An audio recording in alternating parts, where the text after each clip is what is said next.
And we are going to officially open this WSA Blab this morning.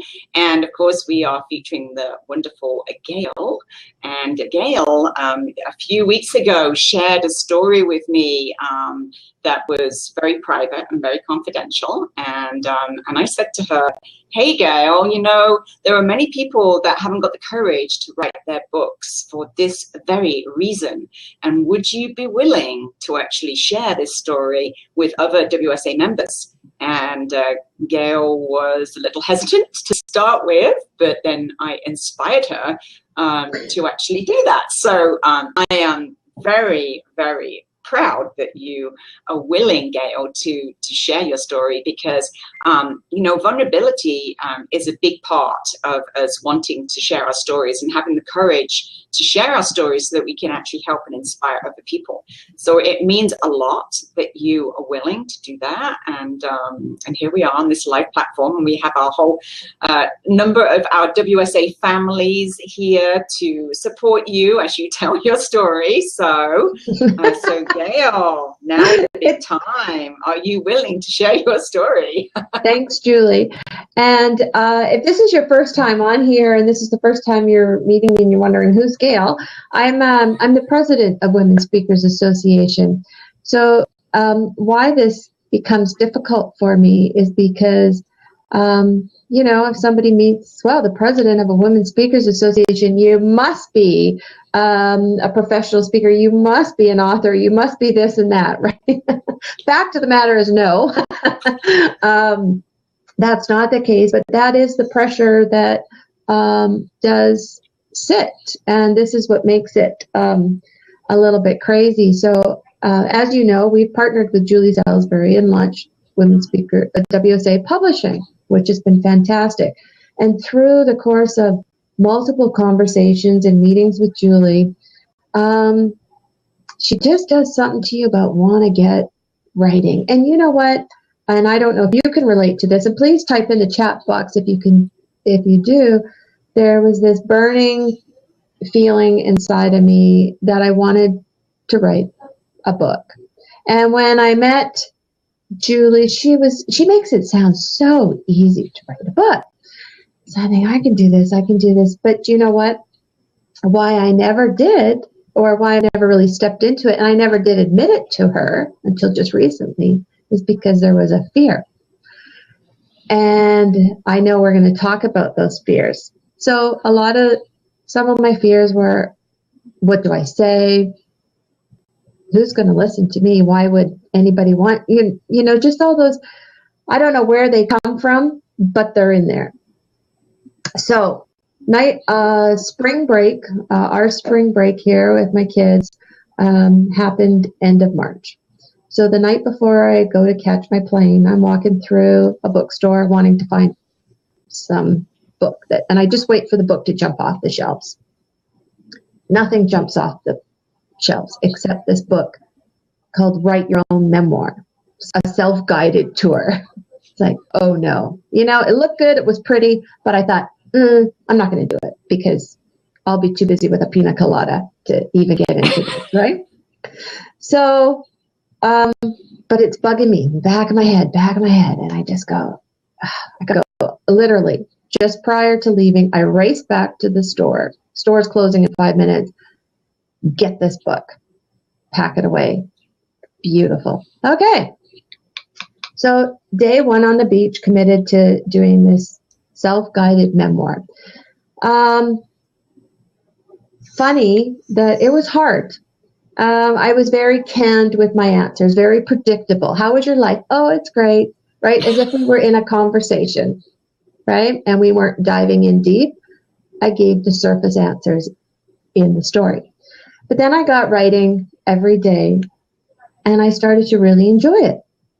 And by the end of 2 weeks, I was writing pages and pages, and there was no longer the canned answers. Myself just flew out. And I remember at one point in the beach sitting there going, Julie said this. She said this to me, that if you just open yourself, it will come out. And it took 2 or 3 days for that to happen, but it did. Excellent. I kept this book in a plastic bag inside my beach bag, so it was all protected. And it was great. And even my kids were going, "What are you writing in there?" And I said, "You'll have to wait till I'm dead before you can read this." Right? So it was private. All right. Checkout day. I'm still writing in my book and all of that. Head off to the airport. Great thing. I'm, 40,000 feet up, about an hour into the flight. I'm going to start to write again because I want to. Stick my hand in the bag. It's gone. The book is not in its white plastic bag. Immediately, the feeling, you know what, just even saying this right now, my back is getting sweaty. The fear has come back. The book was gone. And instantly, I knew where it was. It was on that deck chair by the pool, under a towel, because my son had been splashing water on me, and I wanted to keep it safe, but it was my last day, and I didn't have to return the towel. So I never cleaned up my spot. And so it was tucked under there. I could see it, right? Oh, so bad.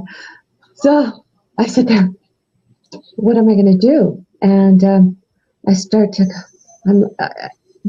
I was sitting beside two people I didn't know, these two women. And this woman goes to me and she goes, "Are you okay?" I guess the facial expression was saying something different. I said, "I was writing a book, my memoir, and I don't have it. And I know exactly where it is." She goes, "Oh, well, I'm sure they'll find it." Well, that's not what's in my mind. Okay, that's not what's in my mind. And so I start to calm myself down and start to say, "Okay, Gail, get a grip. You can't do anything. You got another 4 hours in this flight. When you get off the plane, you're just going to pick up the phone. You're going to phone, and it's all going to be okay." All right. We keep going. Time progresses. I'm starting to feel sick to my stomach. I literally take my bag out of the front pocket because I think I'm going to be sick. That's how much fear I had dwelling inside of me. At one point, I could feel myself getting clammy. I put my hand right here, just like this, and it was racing. And I thought, I'm about a half an hour into this whole, I started going, "Oh." And this woman again goes, "Really, are you okay?" I said, and then I'm on the window seat. I said, "I got to get out of here. I start panicking. I said, I need air. So I get up, and they don't know what to do. I go to the back of the plane where I know you can stand. And I'm literally up against the wall, zoned, just zombie-like. My husband, who was in a different seat, came down the aisle and was looking all over the airplane for me, finally finds me and says, "Are you okay? You're scaring me. You don't look well." Right? Flight attendant, "Are you okay?" No, my feet were going numb. Now I'm feeling faint. Like, "Oh, thanks, Deb." Oh, she goes, "I'm right here with you." Great. It was awful, and I still feel it. So now it's about an hour before we have to land. And I come back to my seat, and I say to the woman, and I start looking out, and I start seeing the lights, and I all of a sudden started to get this calm thing. And then I started talking really quickly. And the woman beside me is going, "So, you know what? Everything's going to be okay." And I start talking very quickly. "Well, maybe." And I'm hearing Julie's voice go through my head. I said, "But maybe the message is maybe the things I've written was meant for somebody, and maybe this and maybe that." And she goes, and this is what she said to me. She goes, "You believe whatever you need to believe right now to get you through this." And that was her calming thing. Yeah. So when I came home for 2-3 days, I phoned every day, and I asked, "Do you have my book? Do you have my book?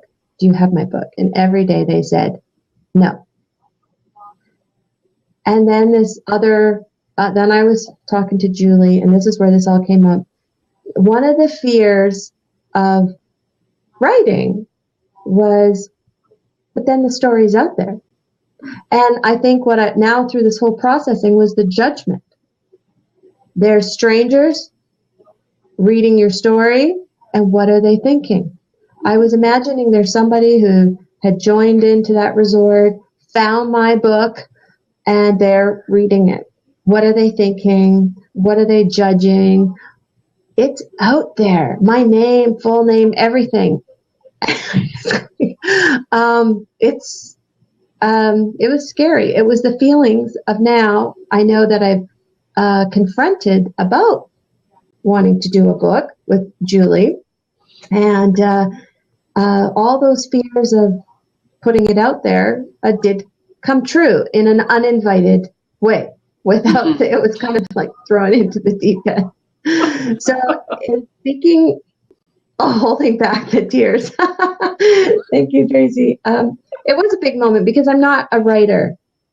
I don't share intimate. I don't get vulnerable. And but you know what? After going through that process and feeling the horrific fear that I felt, it was great to have Julie sitting there just validating that's normal. You know, it would have been different if we were doing it together because I could have prepared you for some of these feelings. But it was totally normal what you're feeling. And now I think, you know what, I'm an unofficial published author because it was a hardcover book. I wrote my story. It's being read. Is well 3/4 of the way. They don't know how it ends, and it's out there, and people are reading it. I think, and I don't know what the judgment is, and maybe they're laughing, and maybe to Julie's point when we spoke about this, counseled really. Maybe there is a statement in there that has helped somebody. You know. Yeah. So. Yeah. That's my story, and I don't know if it meant anything. And you know what, Gail? It's actually it's so interesting hearing you say that for the second time, because when you first told me the story, your voice was literally trembling as you were telling me. Your voice was very quiet, and you were, you know, like it was shaking as you were telling me. And you know what I realized was it's not. A lot of people, I think, would think, oh, no, all that writing's gone to waste, you know, like, darn, you know, I can never get it back. But it wasn't that was triggering you into, you know, what effectively sounded like a panic attack. It was the fact that you realized that your writing was now going to be seen by other people. And, you know, and it's interesting because that's what so many of us do. You know, we're okay with doing our journal writing and sticking it in our bedside drawer or under the bed or hiding it under the pillow.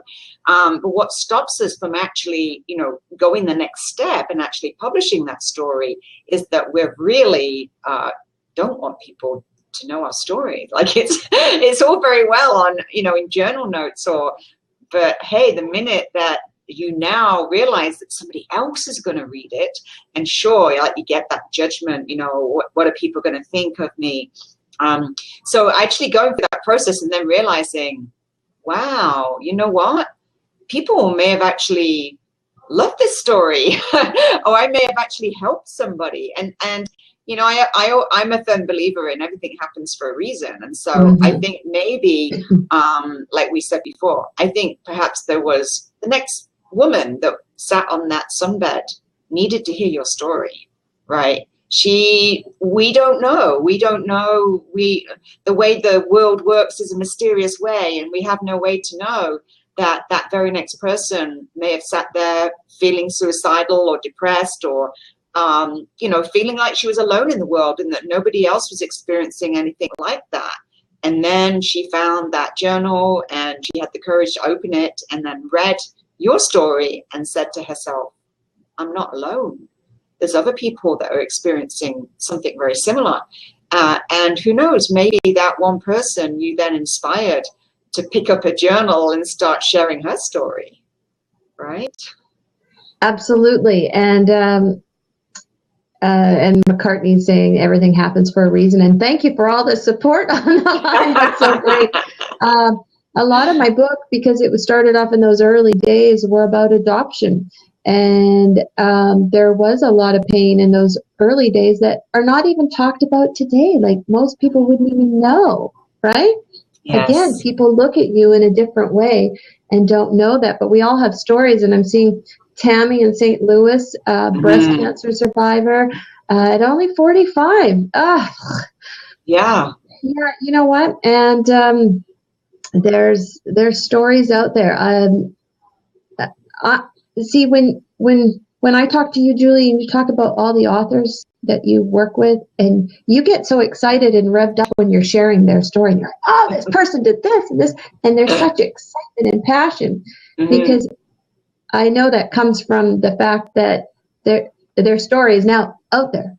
Yeah. And it is helping. And I love, because when people have been saying, oh, I want to get my book done, with WSA Publishing, and I go, well, here's the deal. Julie will only accept your book if you can answer the question is, how is your book going to serve? Exactly. Yeah. Yeah. Which yeah, I love. exactly. Yeah. And Tammy's a great example. So Tammy's just, wrote in there about, people have been asking her to write. This is the first clue, Tammy.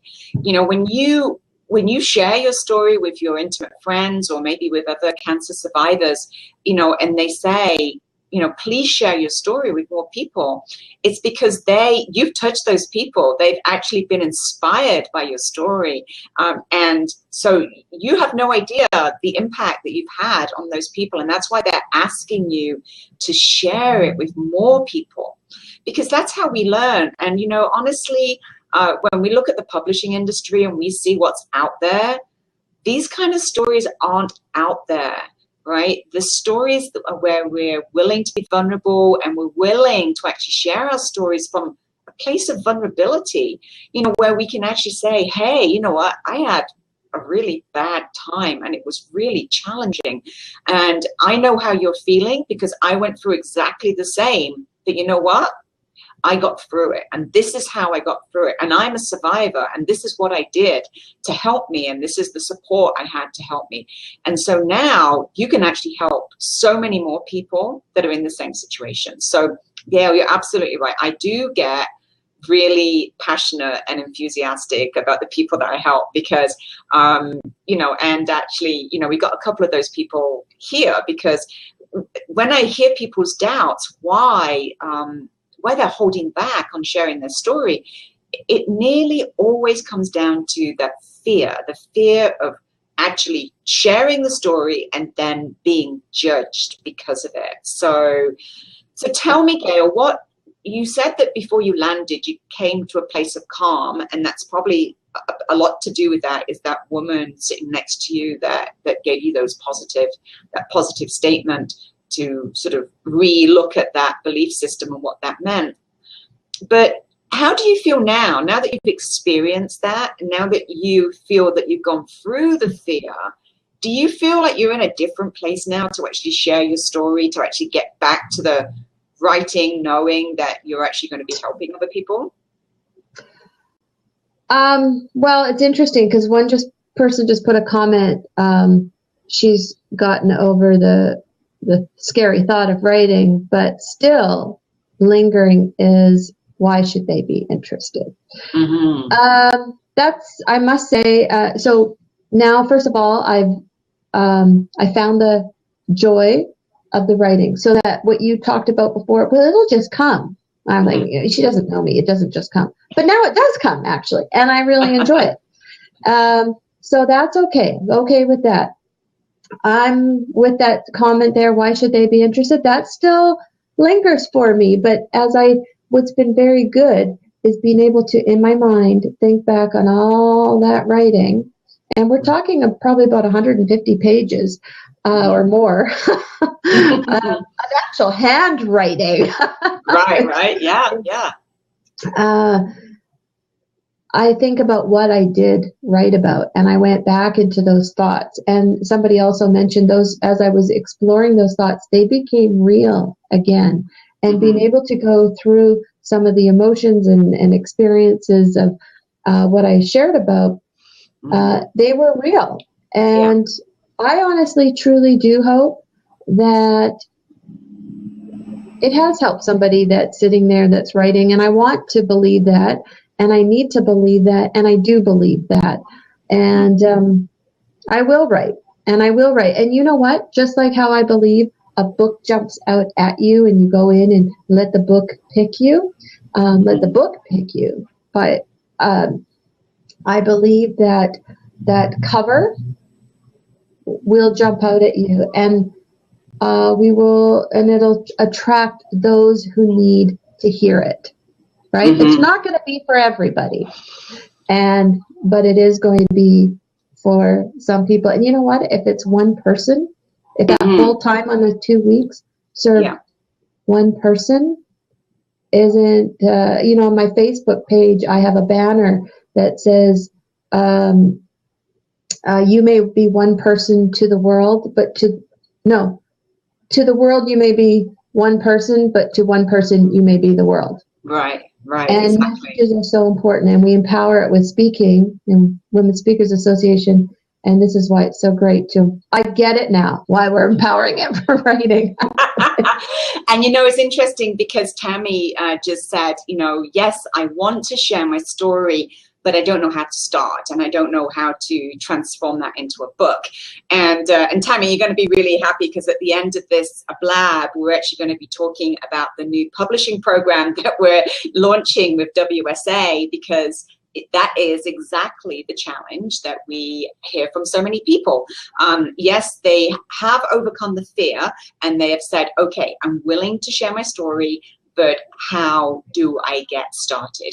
So with the publishing program that we do, we're actually taking you through that whole process. So I've been doing this for 10 years, and we've got a couple of people that are actually here that have been through that process. And basically, it's a question of working through this together. And we do it in very small groups. In a webinar situation. So just like you're seeing here, we're on video, it's very personal. We're getting very deep and vulnerable together, but as a small group, right? Which is so much nicer than, like suddenly having to, leave your journal on a beach towel in Mexico. So it would have been much nicer to, and that's what, when, before we were partnered with Julie, we spoke to a lot of our authors, and one common thread that ran through with the authors is she was with me the whole way. She helped me when I was stuck in feelings and in writing. She held my hand, and that makes, if you were there, I was lucky to have the access to you after. Yes. I was lucky. Had I not, I don't know. And this is, and Gail, that's part again of what I truly believe in. And this is why I just love being part of the WSA community, because, I have never met 10,000 women that are more collaborative and help one another. When you see the Facebook group and you see the way that people support one another, it's quite amazing. I seriously been in business for 10 years. I've never seen a community of women like the community of WSA. And of course, that is, you put in what you get out. So again, you have to be willing to be vulnerable, right? If you're willing to go on the Facebook page and to connect with people. Now, when we do the publishing program, we do that in a closed Facebook group, because we understand that, people don't necessarily want to share that vulnerability to start with 10,000 people. So we only have 8 people in a small group, and with that closed Facebook group, after 8 weeks, because the program goes on for 8 weeks. So after 8 weeks, you are really a very tight group of people that are collaborating, helping one another, because you're absolutely right. We all need people to support us through this process, because when we tell our story for the first time, it brings up a lot of emotions. And when we're in a small mastermind group, often there's tears, right?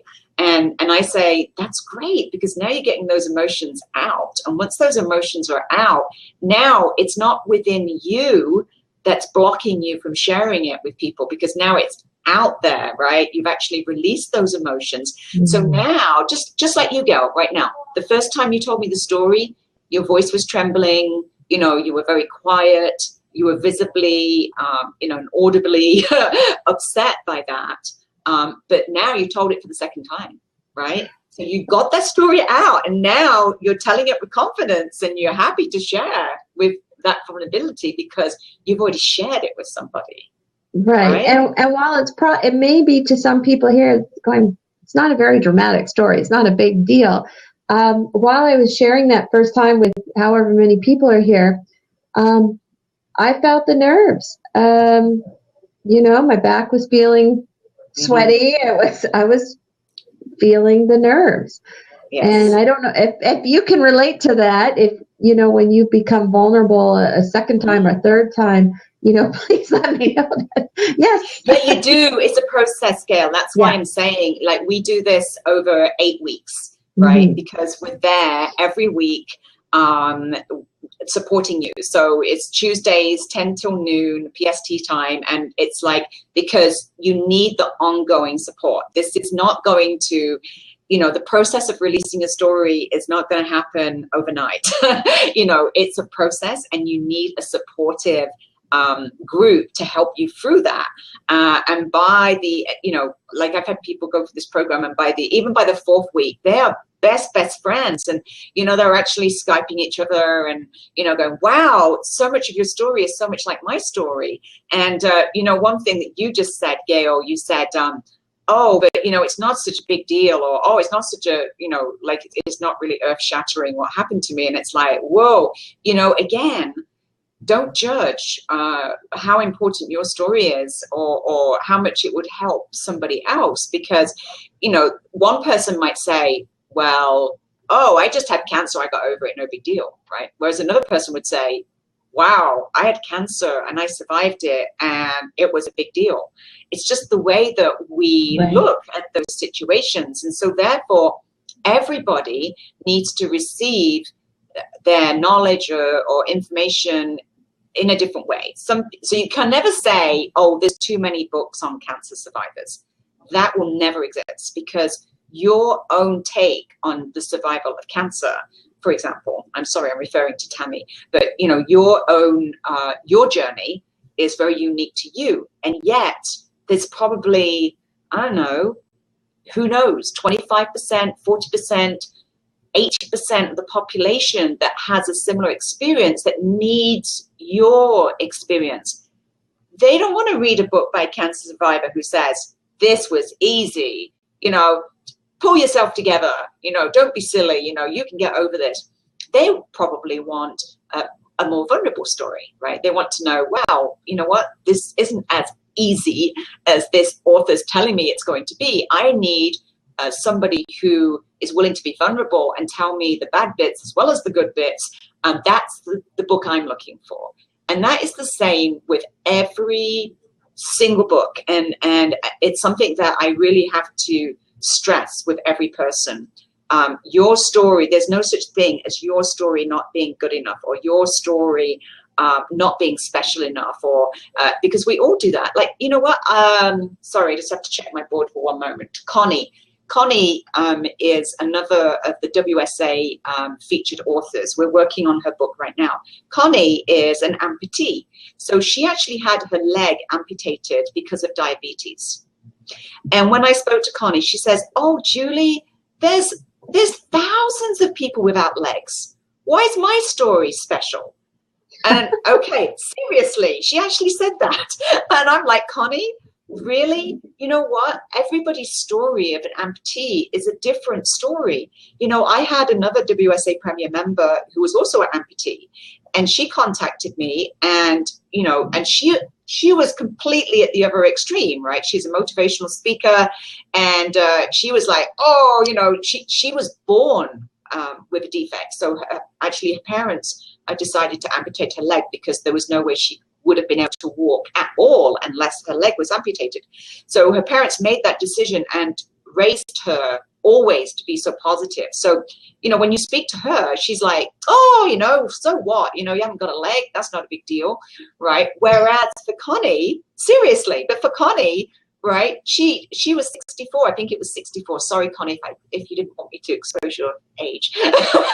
But, you know, she was over 60 before she had her leg amputated. And that's a whole different story, right? Having your leg amputated at that age because of diabetes. And so her story is going to reach so many other people, not just amputees, but people that have gone through diabetes. And as a result of diabetes right now, you know, they might be not taking it as seriously as they should be. And so Connie's message is about, you know, take this seriously, because otherwise your leg's going to be amputated like mine, right? So we all receive information in a very different way. And so we don't ever say my story is not good enough, or because we all need those stories. We, you know, everybody's very unique in this world. And so therefore we need those unique stories. So there's no such thing as not good enough or not. And, you know, on that subject, sorry, I'm very passionate about it, Gail, but on that subject, the other objection I get all the time is I'm not a good enough writer. And this is one, right? And this is one that, again, I feel passionate about, because are you a storyteller? Have you got an amazing story to share? Are you willing to share your story? Therefore, you're a good storyteller. Now, we have editors that deal with bad writing, right? That's what editors are for. Editors are the guys that the experts on you know, grammar or sentence structure or spelling. Your job is to tell your story, right? So and there's many people with English as a second language, and that, of course, is their biggest objection is, well, English is my second language. It's not going to be easy for me to write. And again, I just say that if you're willing to share your story, you're a great storyteller. Therefore, we'll make you a great writer. Well, right? It's funny, because I think part of the motivating factor of stepping into the beginning process of writing that was to experiment, because I had months prior, you had said, how come you don't have a book? And I said, well, I'm not a writer. I can't write. You know, I'm the worst speller on the planet. And you said, that's why there's editors. You know, Deb Coleman, who's in the room here, that's why there's editors. They make you look good. I went, oh, and you just said, so going into it, so with that piece of support, I was able to go in going, well, I'm not going to get it edited, right? But I did have that freedom to go and express. That's an objection that won't be there anymore, right? Yeah. Moving forward. Exactly. It gives you permission to tell your story without editing it as you go along, okay? And there was somebody else, I have to just go back a little bit up here. Maybe there was somebody in the chat, sorry, it was Nancy, I believe. Nancy was saying, was it Nancy that was saying that she doesn't know how to, maybe you can help me, Tracy or Gail, find that chat. There was somebody that was just saying that they didn't know how to tell their story so it serves other people. Right. I don't know how. It says, thank you for saying that. I get stuck in the hype of a book needs to be for the reader and our story coming from an ego place. She goes, and she asks, I don't know how to tell the story so it serves. Okay, well, the fact that you even say that means that you're willing to tell the story so it serves, right? Which is really interesting, right? The fact that you are aware of that and that you say you don't know how to tell your story so it serves, it means that you're willing to be vulnerable. You're willing to share your story. That's how you serve, okay? We want to not only know the bad bits of your story and the vulnerability of what you went through. We want to know where you are now. So that takes it a step further. We want to know, okay, how did you overcome this? Or how were you able to be so brave and even come on this blab and share that, right? Where are you now? How did you get there? So that's how you serve. It's by number one, being willing to be vulnerable and actually share your story. And number two, it's then share your whole story to where you are right now. And that doesn't mean that you have to have solved all your problems, right? We're living, our life is knowledge. Our life is one big learning curve. You know, nobody's perfect. Nobody's got it right. There isn't anybody who, we're all still learning. So there's no such thing as the story being finished, right? There's absolutely no such thing as I'm there, I'm finished, I'm done, I've got it, I've reached Nevada or whatever, right? There's no such thing as that, right? We're all learning constantly. So there's no such thing as the story's finished, right? The story will never be finished. And they actually always, I often get this from people say to me, yeah, but I've got to get over this before I can write my book, because, and I go, no, you know what? You're going to help people way more while you're still in the story, right? While you're still, kind of trying to figure that out, and you're sharing your little victories. Those are the things that the people that are at the bottom, that with where you were 3 years ago, they want to be where you are now, right? So those are the things that you need to consider, right? When you say, I've not finished my story, you'll never finish your story. So just get writing it now. That's true. And one of the concluding feelings that I did have was, I wish when my kids were asking me, how did you answer that question? And what did you say here? And I said, you have to wait till I'm dead. And actually, I wish now that they could read those answers today. Yes. Because it would start the conversation about that topic, and then I would understand how I could help them more, should it be something that, that they needed to be able to explore more. So you're absolutely right. I think that's where, while you're still here and you're still in the story, this is how you can serve. And that's why I love your authors, when you launch them with a book, and then you create all this stuff after of what they're doing, their workshops, and how they use the book to serve. I get it. Yeah. How that, yes. Mm-hmm. Well, when interested,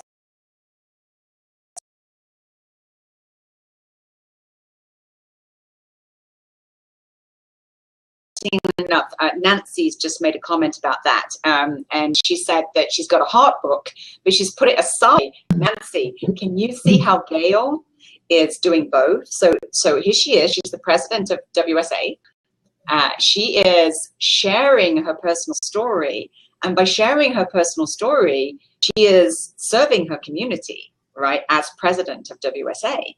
So there's no reason why you can't do the same. Why do you need to put your heart story in a separate box to your business story? The two things are completely connected, and that is how we establish a community the way we had established a community with WSA. It's because we're willing to share our hearts and willing to share our stories. And that helps business, right? That helps us work together, and it helps us, people deal with people. People deal with hearts. I mean, so I would really encourage you, Nancy, to consider that those two books are one book, that you can actually, instead of putting it aside for your business book, you can incorporate your heart book into your business book. And I would love to help you do that, because, again, that's why I'm part of WSA, because that's what we do in WSA. We talk about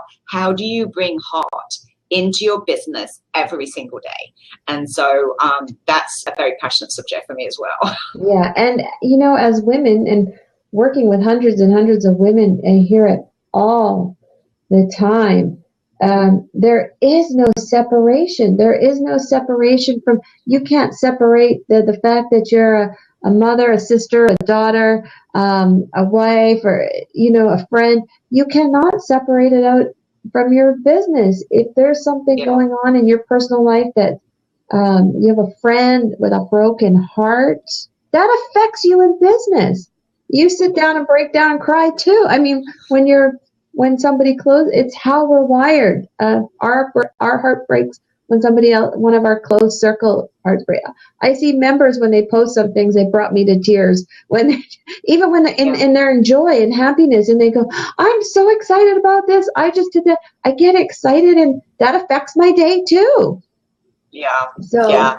And a little later on, like time's going so fast, yeah. but you know, we could maybe bring Carol Ann in if you would like. Carol Ann is one of the WSA featured authors. So she's just recently signed a publishing contract with WSA Publishing, and you know, Carol Ann is her story is really interesting. And for Carol Ann, she was really worried about people judging her, right? She was very worried about her subject and people saying, oh, it's too way out there, you know, like I don't think people will, you know, it'll be too much of an overwhelming story. And, you know, with Carol Ann, we've been working together, and, you know, it was quite interesting because last week we had a great conversation where I said, well, Carol Ann, your 140,000 words needs to be 100,000 words, because when you're talking about a subject which is, you know, it's very deep and it's very vulnerable, and it's the subject that gets a little overwhelming, then what we need to do is learn how to condense that story so that the reader can kind of, you know, stay with the journey and get the lessons from it, and at the same time then feel like they've got the pieces of the story they need to understand it, but at the same time, not going too far into the story. So that's kind of like that's one of the things that I do when I work with people, is to really talk about how do we take that big story and actually turn it into, you know, like a book.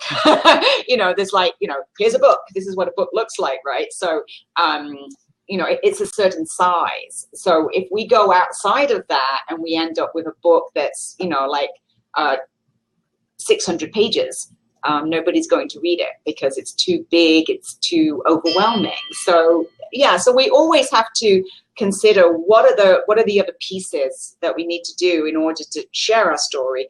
And again, this is what we do in the publishing program, is we work as a close group and we actually work through that process to find out which bits of the story we actually need to share, because it's not necessarily all of the pieces, and it might not be the pieces that you think that you should be sharing. So I kind of always turn it back to the reader, you know, like, well, would this piece of the story be useful for the reader? Like, do they need to know this part of the story? It might be special to you, might be something that's, you know, that's an important part to your story, but is that part an important piece for the reader to be able to understand, you know, how to go through that process? So those are all the kind of things that we do as well. And Carol thank you, Caroline. She just, I love Caroline. She said, actually condensing it was a joyful process and trusting it will be better as a result. So there we go. Now, that was not the first conversation we had. So, you know, that's what I'm saying, is the holding hand process is a really big part of it, you know, of going through that experience together. And you really make a difference that way, Julie. And that doesn't come from, again, this is the heart and the business combining. It's not because you're a great publisher and you know your stuff. It's because you have a heart and that's who you are personally. I mean, I've been able to get to know you behind the scenes as a publisher, your professional appearance. And what I appreciate about you is who you are as a publisher, how you show up with that same heart, is who you are as a personal contact. You have the exact same giving heart to help people along. So that is you are a walking example of your heart blended right into your business. So thank you. Exactly. I can't think of any other way of doing it. But that's one of the joys of being an entrepreneur, right? And you're the same, right? You've got a big heart in WSA, and that's what makes it so joyful for us to be working together. And so yeah, I think that's a big lesson for everybody. I think that when we bring heart into our business, it makes the one big smiley experience. Right. So should we look at those step-by-step processes of things that you can help people with? Yeah, absolutely. So unfortunately on Blab, you can't share your screen, so that's very sad. So afterwards, I would like everybody to take a look at this page.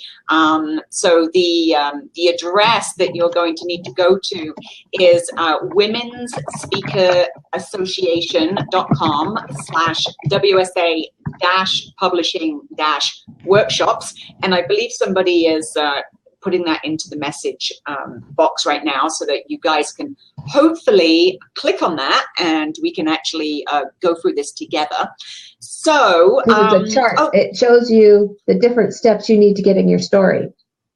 Absolutely, absolutely. So we have a 4-week program, and then we have an 8-week program. Now, the reason why I've divided it into 2 separate programs is because for some people, even the getting started piece can be overwhelming. So we just divide it into the 4 weeks, which is basically the getting started. So we meet once a week, which is on Tuesdays, 10 till noon. And we meet online on a Zoom platform, which is very, very similar to Blab that you're seeing now. You can see everybody on the screen. Usually we only have a maximum of 8 people. And so you can see everybody. And the first thing we do is understand the purpose of our book. So we're going to figure out, you know, what is the purpose? Like, what is it that we're trying to achieve with our book? What part of our story do we need to actually share in order to understand what the reader actually needs from us, from our story? Then we need to understand our why. Now, the why is a really big piece, because unless we understand why it's so important for us to share our story, we will never share our story. We will be like Gail, and you know, we'll be coming from a place of fear, or there'll be other things that we always put in the way. You know, I always say, you know, we can always put off writing our story, or maybe we write journal notes and then just put it under the bed. But either way, you know, understanding that why, and understanding how you can help other people. There was a few other people that were on the comments talking about that they were writing blogs from their sermons. And again, you know, blogs are very short-lived things. A book is very permanent. When a book is printed, it never goes away. The book is always there. So think of a book as a legacy. You know, if you're sharing your sermons every week, then maybe you want to put that in a book, because now those sermons you do every week, or those blogs that you do every week, are actually going to be a legacy. So that's an example of why, right? That's an example of why your why would be so important for you to actually want to do that. Okay, so then we talk about the organizing piece. So this is, by the second week, we actually start understanding what our story is and how we're actually going to build that piece by piece. And again, we do this by sharing in a sharing this in a very small group, and I do it for a series of questions. So we're not in a situation where basically we're, you know, trying to get you to expose yourself, but we with those questions, they're very gentle questions that we can discuss, and that's how we understand what your book will actually be, and how it will be organized. Then we delve in a little bit deeper by the third week, and we do a mind map exercise. And by doing this mind map, it's very freeing. There's no complicated software. It's just done with, you know, paper and colored pens. And we start to really just dump everything, all our ideas about our book, and dump them down in a way that it's all released. It's just basically, it's all down on a piece of paper. And then we work through that. So it's almost a little bit like, you know, throwing everything up. And then that's a Ray Bradbury quote. Ray Bradbury says, a good writer is one that can throw up and then clean up. So I get you to do the throwing up piece, and then I help you do the cleaning up, basically. That's the fun piece. So that's what we do by the fourth week. So those first 4 weeks are really understanding your book, putting it together piece by piece, cleaning it up, so that then what you will have by the end of the week 4, is basically a complete writing plan for the book, chapter by chapter. So you will actually know by every chapter exactly what content is going to go in that chapter. And in fact, we make it even easier by dividing it into small writing assignments between 500 words and 1,000 words. And so you will actually know every day that you come to your writing, which is only 2 to 3 pages, you will look at that and say, okay, I'm organized. Today I'm going to write on this subject, or I'm going to write on that subject, because you'll have a complete writing plan. Now that takes away writer's block, and it takes away overwhelm, because you don't even have to do it in order. So many of my writers actually start on the last chapter and work their way back, or they start in the middle of the book and then jump to the first chapter and then go to the last chapter. Because we've actually created a whole writing plan, it means that you do not have to be concerned or worried about what you're going to write to every day.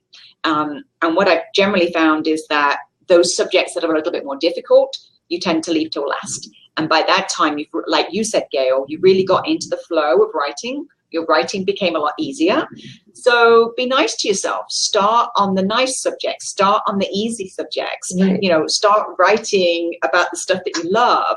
And then by the time you get into that flow of writing, when you actually start writing about the more difficult pieces, you'll already be in the flow of writing. It'll be so much easier. Right. But the point is, you need a plan, right? And so that's what I do. Question about time, and from personal experience, just at the very beginning when I was doing those canned answers or those surface type answers where I wasn't going deep because I didn't know how. They took a long time just to write a couple lines, couple sentences. By the time, I like that, getting into the flow, Julie, I was writing pages and fast, because it was just as fast as I could think and my hand could keep up. That's how fast it went. So it's about the flow that determines the time. It wasn't about us. I thought that too. It just put in that comment that you had to imagine, okay, at 2:00 every day, my timer's going to go off and I'm going to write. No. You want to write. You want, okay, I'm going to, It's just and you know what I do, Gail, is I get people literally into a new writing habit. You know, we have to create a new habit, right? It's like, you know, we're very habituated to what we do in the morning, for example. You know, I get up, I drink my cup of coffee, I sit down, I check my email whilst I'm drinking my coffee, you know, blah, blah, blah, right? So what we have to do is break that habit and say, okay, so instead of me checking email in the morning, I'm going to now write 2 pages, right? So I'm actually, you know, I'm making the time for it. And I don't have to worry about, well, what am I going to write, right? I don't know. I've got to read what I wrote yesterday before I can write. The whole idea is you've got a plan. So you just look and you say, there's one title that says, you know, something like the beginning of my cancer story, or when I got the diagnosis, or whatever. And then you know that basically you're writing 2 pages about that subject, and that's it. And then the following morning you do the same thing. And so basically you're just creating a new habit. Now you've done it by, you know, taking a break and going on holiday, and that's another way of doing it. But, you know, once you create a new habit, you will be amazed how quickly, like my authors are absolutely amazed how quickly, you know, like Carol Ann, like said, you know, she actually took a manuscript from 140,000 words to 95,000 words in less than a week, right? Yeah, it was amazing, incredible. I have so many authors that they come to me and they've just got an idea, and they say, okay, I've got this idea, now I need to know, you know, how do I get started, and how do I do the writing? I've had people like that are committed to the writing plan. They write 2 to 3 pages every day. They've finished their book in 3 months. Now, that sounds like, well, how do you do that? But think about it. You know, an average book is 50,000 words, right? Divide that by 10 weeks. That's 5,000 words. Divide that by 5 days, right? That's 1,000 words a day. That's 2 to 3 pages. Voila, you have a book. It's just a question of creating a new habit. But the biggest piece that stops many people from doing that is literally that they don't know where to start, and they can't get organized, and they don't know the purpose of their book. They don't understand their why. They don't understand what it is that they're teaching people or what the reader wants to know. So that's what we do in the publishing program, is we actually take you through that process. And like I say, we do it as a small group with usually 8 people. So by the end of the 4th week, you'll be done. Like, you're literally organized. You've got your whole book planned out, just ready to go. And I guarantee that, Gail, because I've taught over 800 people. Mm-hmm. So, the only people that fail are the people that either don't turn up for the class or don't do the homework or they don't create their writing plan. If they actually just follow my program, they follow the worksheets, they follow the step-by-step process, I'll guarantee that at the end of 4 weeks, they'll have a complete plan for their book. They'll know the title, the subtitle, they've written the synopsis, they'll have all of their chapter titles created, and they'll have subtitles for each chapter. So you make it so easy. It is easy. It's easy as long as you get help. Yeah. You don't need a team, right? You can't expect to do this by yourself. People say this is so difficult. It's because they're trying to do it by themselves. Don't do it by yourselves. It's so much fun when you do it with a team of people. And I guess that's the other thing I should mention is we have a lot of fun. Like, there's a lot of laughing, and we have a lot of fun because writing should be fun. It shouldn't be heavy, right?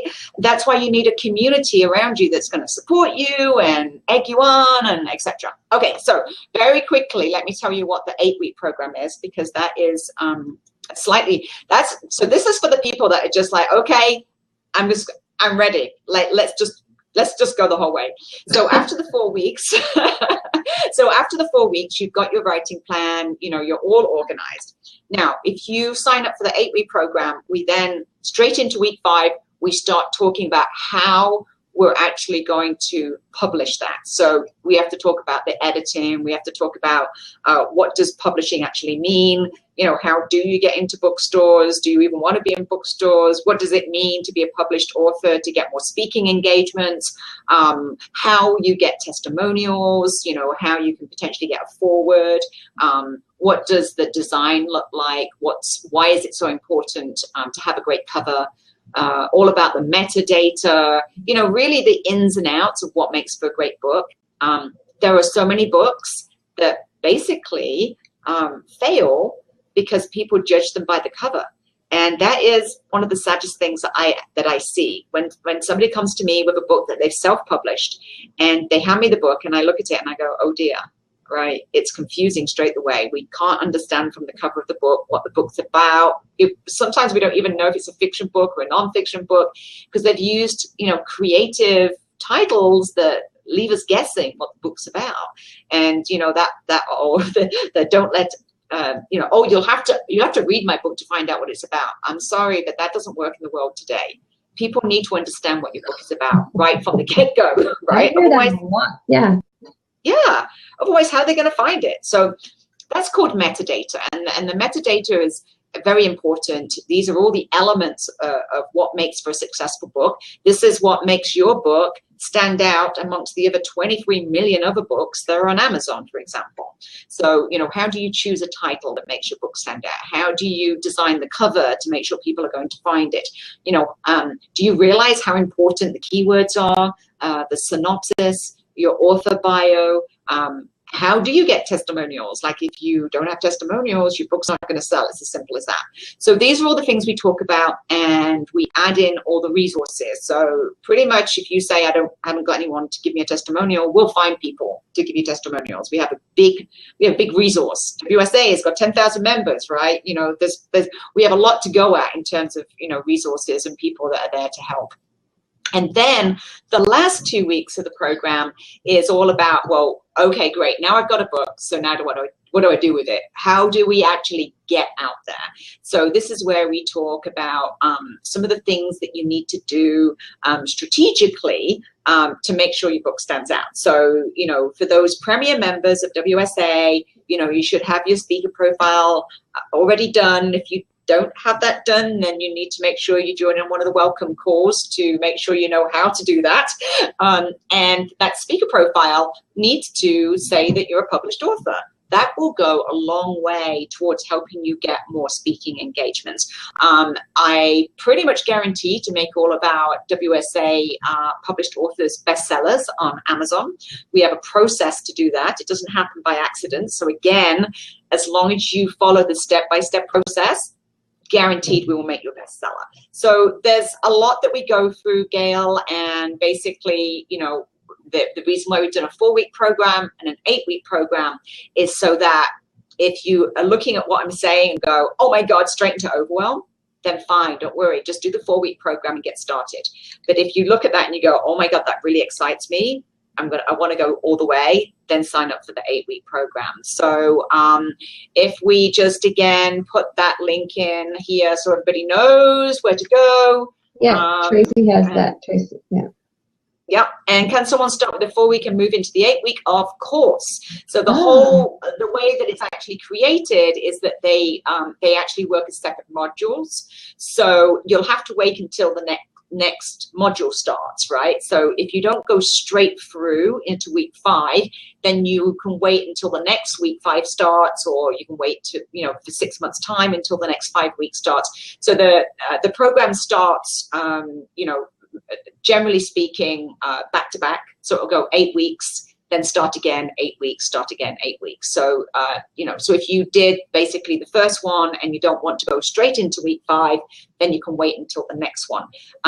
The only thing I would mention is we do have a special offer because this is a launch.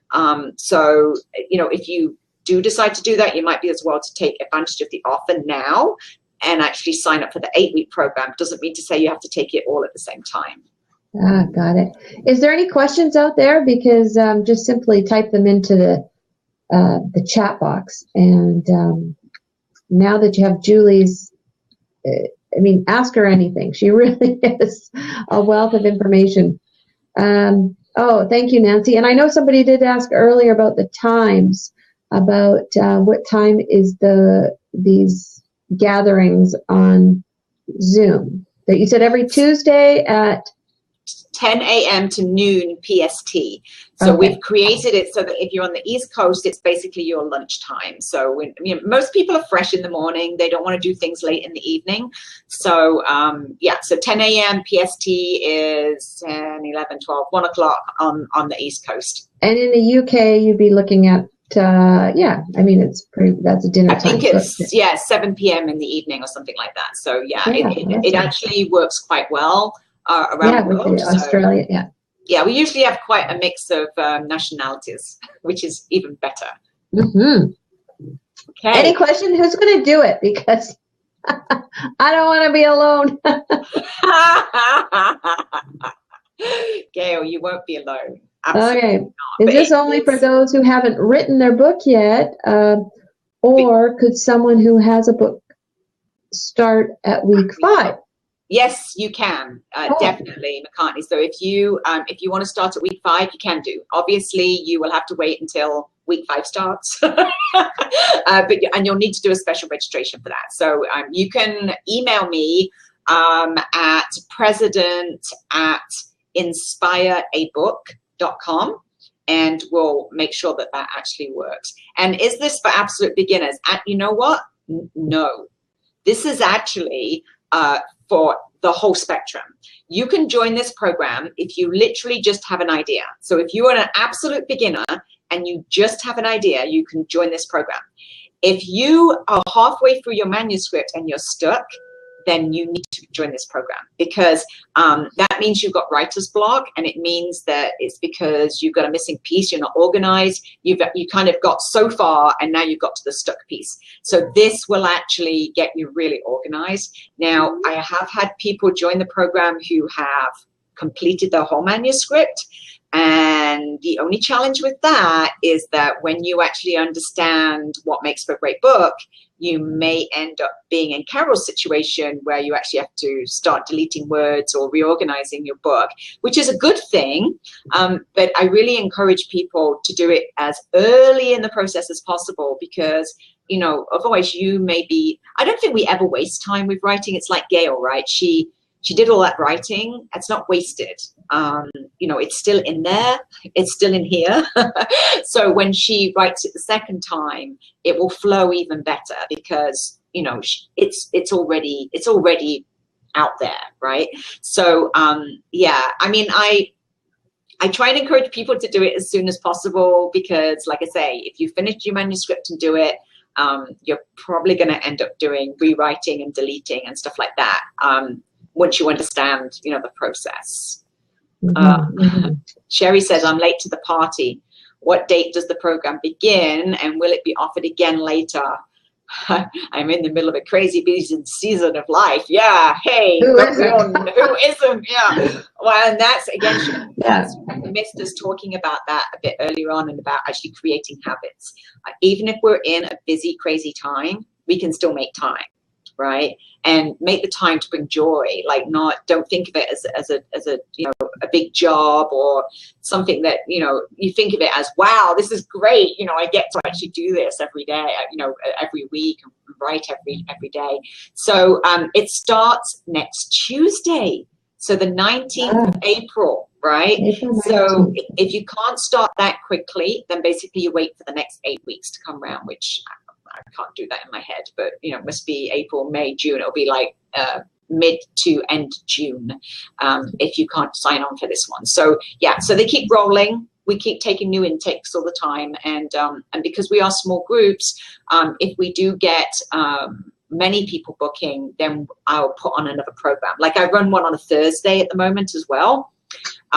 So in fact, you know what? The person that was asking about week 5, we actually start a week 5 program on Thursday. So that's Thursday the 21st. So for that person that wants the week 5, you could actually join it on the 21st. So yeah, it keeps rolling. Okay. The cost of the class, Tammy, if you go to that link that we just posted, which is, I believe, yeah, Tracy just posted it again. For the 4-week, it is $3.95. And for the 8-week, you make a saving, so that is $5.95.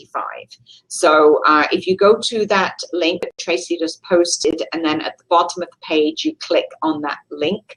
And again, because we have just launched this with WSA, those are introductory prices. So I really do encourage people to take advantage of that because it's very personalized. It's like having me for 2 hours in a very small group. It's this is not a recorded teleseminar like many webinars are. This is not pre-recorded. This is not, you know, this is completely interactive. So we're in exactly this format. There's 8 of us in a screen like this. We're sharing our stories. We're working individually on our books. We're part of a closed Facebook group so that we can support and help one another. And also, in addition to that, you are encouraged to have a writing accountability partner so that you can Skype each other and help one another out. So it's very intimate. Good. Okay. And Gloria, did you say this will be on Zoom? Are you doing it through Zoom? Yeah. Yes. I do it through Zoom. Fun. Yeah, it's just nice because like with Blab here, we can only basically have 4 seats maximum. And with Zoom, it looks almost identical, but we can have unlimited seats. Like I say, you know, I don't really have more than 8 people anyway, but it means we can all see each other, which is really important. Okay, any other questions? When does the next 4 weeks start? I think you said Tuesday, April 19th, next Tuesday, Correct. This coming up Tuesday. Correct. Yeah. Get on it. Get on it. You know, Andrew, actually, I don't know if Andrew's still on, but he posted a question quite a long time ago, which we didn't answer, which is, what if your story has an age rating of 18 plus? Should you still tell it? I'm assuming because you say, I mean, 18 plus, meaning kind of X-rated or I'm not quite sure what that means because many of our stories are 18 plus, but I think perhaps what you're referring to is how deep do you go into your story? Now, this is a good book example from Dr. George Baxter, Drugs, Food, Sex, and God. And he goes pretty deep into a lot of subjects. But when I was working with him, we really worked through some of the pieces in terms of like, well, what does the reader actually need to know? So sometimes when we go into, real detail on items like sex, for example, or even God, then there is a balance between what the reader needs to know and what you want to share. So we basically, make sure that balance is addressed so that the reader gets the story, but at the same time, we don't need the nitty-gritty details. We're not writing a romance novel here. A romance novel. That's a nice word. Yeah, right. I was thinking of all right. Any more questions out there before we wrap up this blab? You have the link. I'm wondering if we can get that link back in there. Oh, thank you very much, Tracy. Check it out. And Julie is quite literally an open book and available to your questions. And, reach out to her for sure. We are here to support you. Our commitment as a community, Women Speakers Association, WSA Publishing, is to help get your message out because it does matter, because it makes a difference. You have that ability to create change in your community, people that you work with, in your cities. So you have that ability. And again, whether your audience is 1 million people, 1,000 people, or if it's one person, I believe we've all been gifted with a story, and it's our responsibility to get it out there. And we just, and I'm grateful to people like Julie that help shed all that stuff that hold it down, like fear of judgment, just all these fears. Those fears are in our head. They are, and just like turn it around in that, how can you help other people? Whenever we come from that place, like it fills us with joy and makes our why so much more important. And I should remind everybody, Gail, that we're starting a WSA Publishing regular blab. That's going to be really exciting. And that's starting the first, you have to remind me, the first Thursday of every month starting in May. Yeah. And what I love about this blab series that you'll be doing is following the journeys of new authors, existing authors, the different processes, so that, it really does feel good. Like, as I was reading the chat, it felt good knowing that I wasn't crazy, that those feelings were actually really real and other people have them too. So you're not alone. And I think just hearing that as we go through and knowing that we're not alone, we're people. Exactly. Yeah. And those feelings are real. So, and it just together, we get through those feelings a lot easier than going through them alone.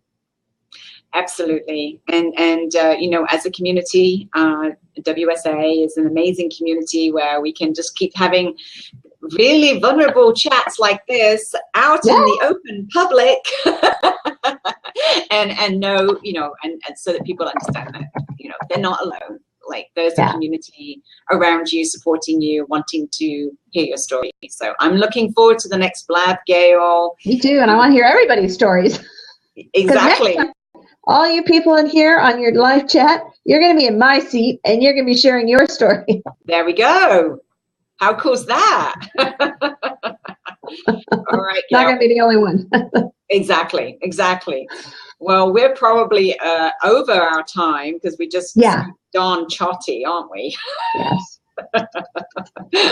But I'm looking forward to the next blab, which will be the first Thursday of May, whatever date that is.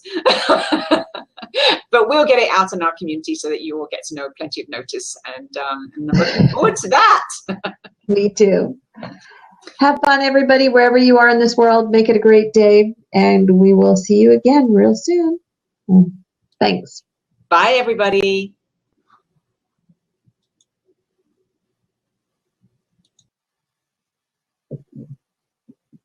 I think we're still recording. Julie, we're still